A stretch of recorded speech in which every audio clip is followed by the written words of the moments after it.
So to declutter, I always think about function first. If it's broken or unidentifiable, like that junk drawer of all the cords and random pieces of things that you have that you're not using, that's something that we can definitely let go of. Another area is going to be appliances. Do you have multiples? Do you have something that can do multiple jobs? Also an area that we can declutter. Second is physical objects. Is it something that could be digitized, such as certain photographs, paperwork, old bills, maybe some souvenirs that you can probably just take a photo of? That's something also we can minimize.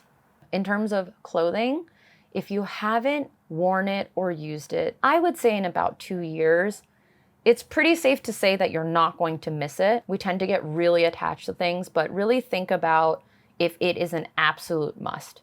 It might be that you want to keep one item in that category or for that activity, but you don't need multiples. If you haven't used it in 2 years, most likely you're really not going to miss it.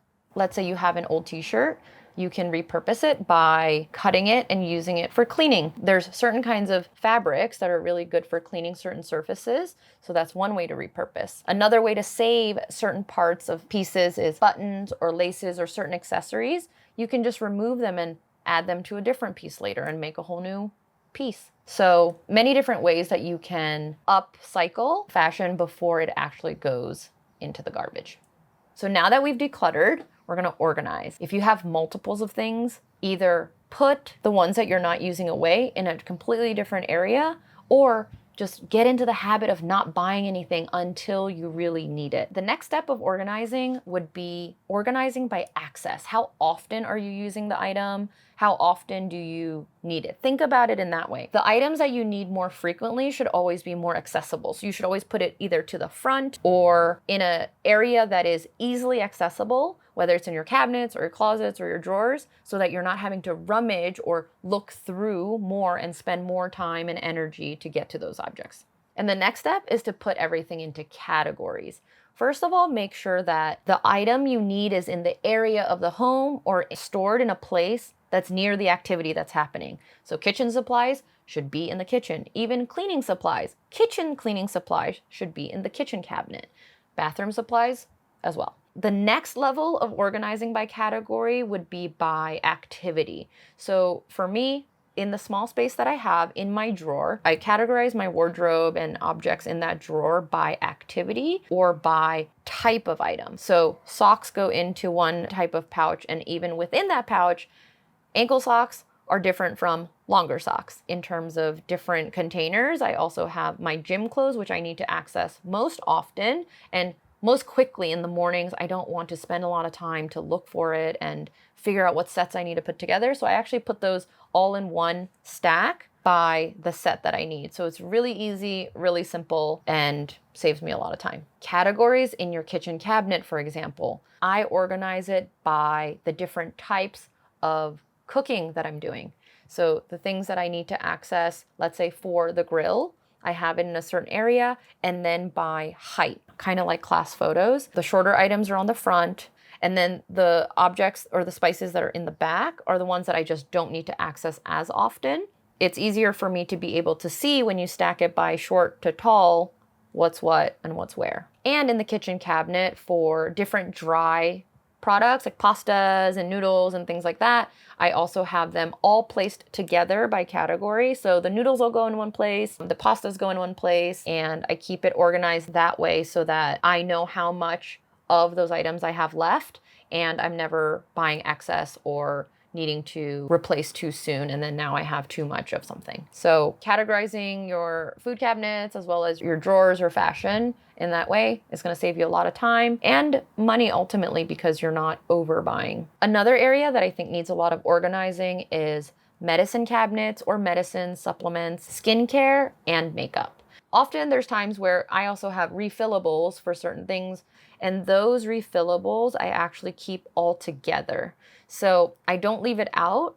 I always only have exactly what I need out and accessible. The refillables or another set of that particular product, I will put it away so that it's also out of my view, not cluttering my open space, and also something that's really easy for me to identify once I go in there to know exactly what I have.